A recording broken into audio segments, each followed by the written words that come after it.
राधे श्याम। हरि सर्वत्र में आप सभी का स्वागत है। बंधुओं, आज से हम गीता प्रेस गोरखपुर से प्रकाशित जितनी भी कहानियों का संग्रह है उससे हम एक एक कहानी प्रतिदिन सुनेंगे। और आज हम उपदेशप्रद कहानियाँ से पूज्य सेठ जी की कहानी सुनेंगे। और आज का जो कहानी है वो स्त्रियों के लिए कल्याण के कुछ घरेलू प्रयोग, एक उपदेशप्रद दृष्टांत है। तो बहुत आपको आनंद आएगा और परिवार में कैसे रहना चाहिए, जो हमारे माताएं बहनें हैं उनके लिए बहुत विशेष है। तो आप बहुत ध्यान से इसको सुनिए और अपने परिवार के लोगों के साथ इसको शेयर भी कीजिएगा। देखिए, किसी संयुक्त परिवार में 2 स्त्री पुरुष, उनके 5 लड़के और 2 लड़कियां थीं। लड़कों का विवाह हो चुका था, उनमें से 4 के बाल बच्चे भी थे। लड़कियां दोनों कुंवारी थी। सबसे छोटे लड़के का ब्याह कुछ ही दिन पहले हुआ था। उसकी स्त्री अभी मैके में ही थी। इस प्रकार दोनों लड़कियों को मिलाकर घर में कुल 7 स्त्रियां थीं। वे चाहती तो सब मिलकर घर का कामकाज अच्छी तरह कर सकती थी, परंतु उनकी आपस में बनती न थी। वे एक दूसरे से जला करती थी और घर के कामकाज से जी चुराती थी। उनमें से प्रत्येक यही चाहती कि उसे कम से कम काम और अधिक से अधिक आराम मिले। आए दिन उनमें तू मैं हो जाया करती थी। घर में अशांति और कलह का साम्राज्य था। इसी परिस्थिति में सबसे छोटे लड़की की स्त्री भी अपने मैके से आ गई। वो उत्तम घराने की लड़की थी। उसे बचपन से ही बड़ी अच्छी शिक्षा मिली थी। वह अपने को उस क्षुब्ध वातावरण में पाकर घबरा उठी।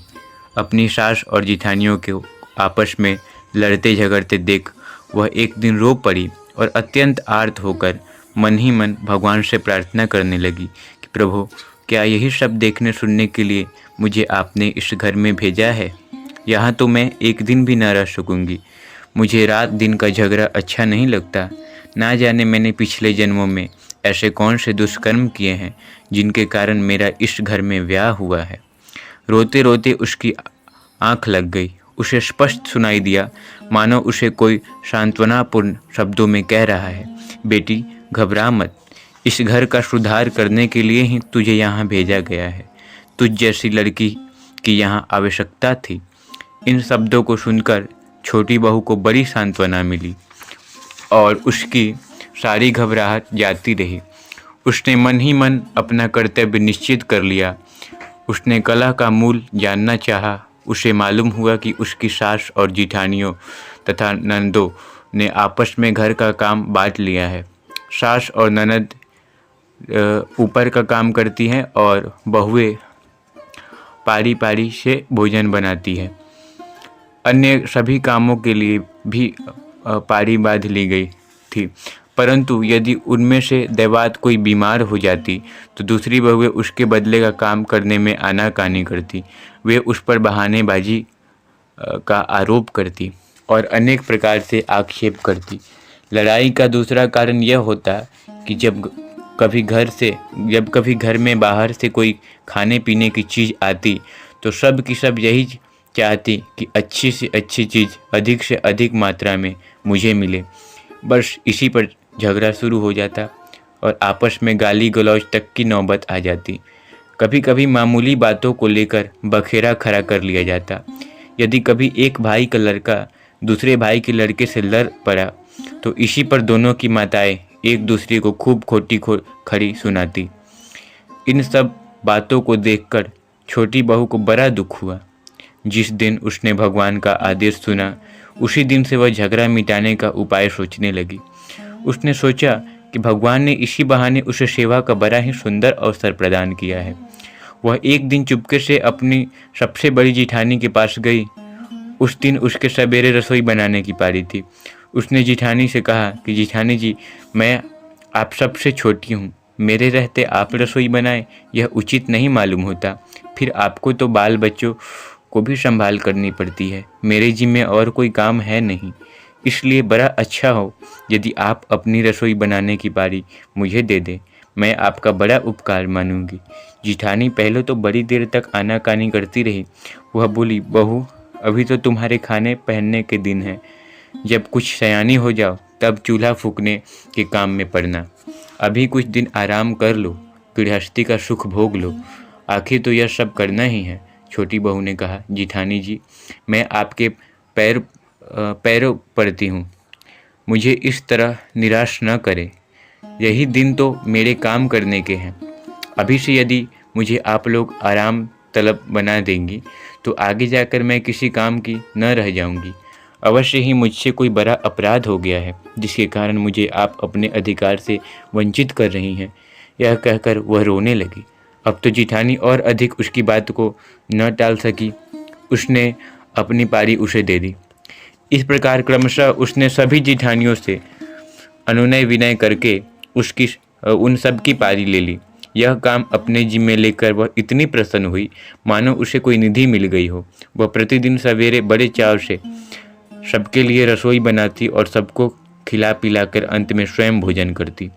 उसे ऐसा करने में तनिक भी थकान नहीं मालूम होती, बल्कि उसे इसमें बड़ा सुख मिलता। वह दिनों दिन दूने उत्साह से इस काम को करने लगी। वह रसोई भी बहुत अच्छी बनाती और फुर्ती से बनाती। बात ही बात में बहुत सी सामग्री तैयार कर लेती। यदि कोई मेहमान भी आ जाते तो वह उकताती न थी, उन्हें भी बड़े प्रेम से भोजन कराती, क्योंकि वह इसमें अपना लाभ समझती थी। उसकी इस अद्भुत लगन एवं सेवा भाव को देखकर सब कोई उसकी प्रशंसा करने लगे। एक दिन उसकी सास उसके पास आई और बोली, बेटी, तूने यह क्या किया? सबकी पारी अपने जिम्मे क्यों ले ली? उसने बड़ी नम्रता से उत्तर दिया, माताजी, मेरे माता पिता ने मुझे यही शिक्षा दी है कि यह शरीर तो एक दिन मिट्टी में मिल जाने वाला है, इसे अधिक से अधिक दूसरों की सेवा में लगाना चाहिए। यही इसका सबसे अच्छा उपयोग है। सेवा ही सबसे बड़ा धन है। अतः आपसे भी मेरी यही प्रार्थना है कि आप मुझे इस काम के लिए बराबर उत्साह दिलाती रहें। उसका यह उत्तर सुनकर सास चकित हो गई। उसने सोचा कि यह तो कोई देवी है, किसी मानुषी का ऐसा सुंदर भाव हो ही नहीं सकता। दूसरे दिन ससुर जी बहुओं को देने के लिए बहुत सी साड़ियाँ लाए। उन्होंने प्रत्येक बहू को वर्ष भर के लिए 12 साड़ियाँ दी। छोटी बहू अपने हिस्से की साड़ियों में से 2 साड़ियाँ लेकर अपनी सबसे बड़ी जिठानियों के पास गई और विनयपूर्वक बोली, जिठानी जी, मुझे यहाँ आते समय पिताजी ने बहुत सी साड़ियाँ दी थी। मेरा उनसे अच्छी तरह काम चल सकता है। आप मुझ पर दया करके ये 2 साड़ियाँ अपने लिए रख लीजिए। मुझे इससे बड़ा सुख मिलेगा और मैं आपका बड़ा एहसान मानूंगी। जिठानी जी ने बहुत आनाकानी की, परंतु उसका अत्यधिक आग्रह देखकर वह उसे अस्वीकार न कर सकी। इसी प्रकार आग्रह करके उसने 2 साड़ियाँ अपनी अन्य जिठानियों को तथा 2 अपनी सास को दे दी और एक साड़ी अपनी ननदों को दे दी। उसके इस औदार्यपूर्ण व्यवहार की भी सबके मन पर गहरी छाप पड़ी। सास के पूछने पर उसने कहा, माताजी, मैं इस कार्य में भी आपकी मदद एवं प्रोत्साहन चाहती हूँ। शरीर की भांति ये वस्त्र आदि भी क्षणभंगुर है। इनका संग्रह आत्मकल्याण में बाधक है। जीते जी मोह एवं आसक्ति आदि के कारण इनमें फसावट हो जाती है और मरते समय भी यदि इनमें मन अटका रहा तो प्रेत आदि योनियों में भटकना पड़ता है। सेवा के काम में लगाना ही इन सब का सर्वोत्तम उपयोग है, नहीं तो एक दिन यूं ही नष्ट हो जाएंगी। सास उसका यह उत्तर पाकर बहुत प्रसन्न हुई और उसकी भूरी भूरी प्रशंसा करने लगी। इधर घर में पैसा भी बढ़ गया। ससुर जी ने प्रत्येक बहू को 6 गहने तैयार करा के दिए। छोटी बहू ने अपने हिस्से के गहने को अपनी चारों जिठानियों और ननदों में बांट दिया और अपने लिए उसने एक भी न रखा। पूछने पर उसने यही कहा, मेरे पास अपने पिताजी के दिए हुए बहुत से गहने पड़े हैं, मेरे लिए उतने ही पर्याप्त हैं। इस प्रकार उसने अपनी साधु व्यवहार एवं उदारता से सभी के हृदय में स्थान कर लिया। सभी उससे अत्यधिक संतुष्ट थे। फिर एक दिन मौका देखकर उसने अपनी बड़ी जिठानी से सायंकाल की रसोई बनाने की भी आज्ञा मांगी। उसने कहा कि मेरे रहते आप रसोई बनाने के कष्ट करें, यह मेरे लिए बड़ी ही लज्जा की बात है। वह इस प्रकार कह ही रही थी कि उसकी सास वहां आ पहुंची। वह बड़ी उत्सुकता से अपनी बड़ी बहू से पूछने लगी, यह किस बात के लिए आग्रह कर रही है? जब उसे मालूम हुआ कि छोटी बहू सायंकाल की रसोई भी अपने ही हिस्सों में करना चाहती है, तब वह हंसकर बोली, तुम लोग अपनी इस छोटी देवरानी से सावधान रहना, यह तुम लोगों से वास्तविक लाभ की वस्तु ठग लेना चाहती है। बड़ी बहू सास के इस अभिप्राय को न समझकर बोल उठी, सास जी आप यह क्या कह रही हैं?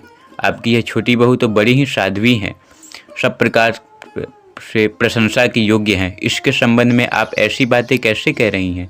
सास ने कहा, तुम समझी नहीं। यह हम लोगों की सेवा करके हमें गहने, कपड़े तथा शारीरिक आराम आदि तुच्छ वस्तुएं देकर बदले में तप आदि हमारी आध्यात्मिक कमाई जो आत्मोद्धार में सहायक है हमसे छीन रही है। इससे बढ़कर ठगाई और क्या होगी? इसने मुझे एक दिन बताया था कि दूसरे की सेवा करने से अंतःकरण शुद्ध होकर आत्म कल्याण में समर्थ हो जाता है। इसने यह भी कहा था कि शुद्ध भाव से रसोई के रूप में घर वालों की सेवा करने से 1 ही साल में कल्याण हो जाएगा। इसलिए बहू, सायंकाल की रसोई का काम तो मैं अपने जी में लूँगी। मुझे भी तो आत्मा का कल्याण करना है, मैं ही उससे वंचित क्यों रहूं? सास की यह बात सुनकर सबकी आंखें खुल गई। फिर तो सबको अपने अपने कल्याण की फिक्र पड़ गई। कहाँ तो सबकी सब काम से जी चुराती थी और छोटी बहू एक समय का रसोई का भार सिर पर ले लेने से एक प्रकार से सुख सुविधा का अनुभव करती थी। इसके विपरीत अब सबने अपनी अपनी सवेरे की रसोई बनाने की पारी छोटी बहू से वापस ले ली। जहाँ काम को लेकर कुछ ही दिन पहले सब में झगड़ा होता था, अब सब की सब बड़े उत्साह एवं दिलचस्पी के साथ अपने अपने हिस्से का काम करने लगी। छोटी बहू का उपाय काम कर गया।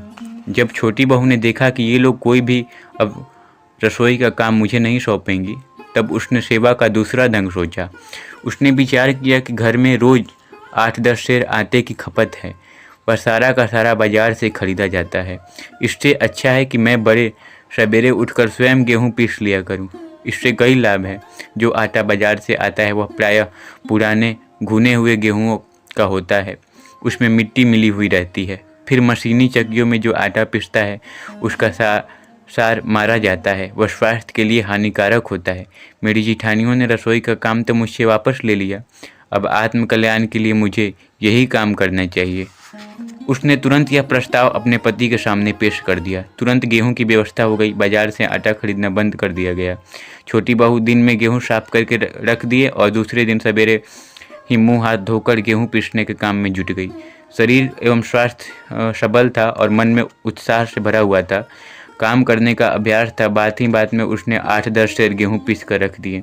सास को जब इस बात का पता चला तो वह दौड़ी हुई छोटी बहू के पास आई और बोली, बहू, यह आत्म कल्याण का कोई नया तरीका ढूंढ निकाला है क्या? बहू ने गदगद स्वर में कहा, माताजी, जिठानियों ने रसोई बनाने का काम तो मुझसे वापस ले लिया, इसलिए मुझे आत्म कल्याण का यह दूसरा मार्ग ढूंढना पड़ा। इसमें शारीरिक श्रम अधिक है, इसलिए जहाँ आध्यात्मिक लाभ के लिए रसोई का काम करने से साल भर तक आत्मा कल्याण होता है, वहाँ आटा पीसने से 6 ही महीने में काम बन जाएगा। फिर इसमें दूसरा लाभ है। आत्मा का कल्याण तो होता ही है, साथ ही साथ शारीरिक व्यायाम भी हो जाता है, जिससे शरीर में फुर्ती और बल आता है तथा शरीर निरोग रहता है। इससे गर्भवती स्त्रियों को प्रसव भी जल्दी और सुखपूर्वक होता है। घर वालों को शुद्ध आटा मिलता है, जिससे उनके स्वास्थ्य और मन दोनों पर अच्छा प्रभाव पड़ता है। इन सब कारणों से यह काम मेरे लिए अत्यंत श्रेयकर है। तो आशा है आप मेरे इस काम में मेरी सहायता करेंगी। अब तो सास अपनी छोटी बहू को गुरुवत मानने लगी। उसकी एक एक बात को उसको सारगर्भित प्रतीत होने लगी।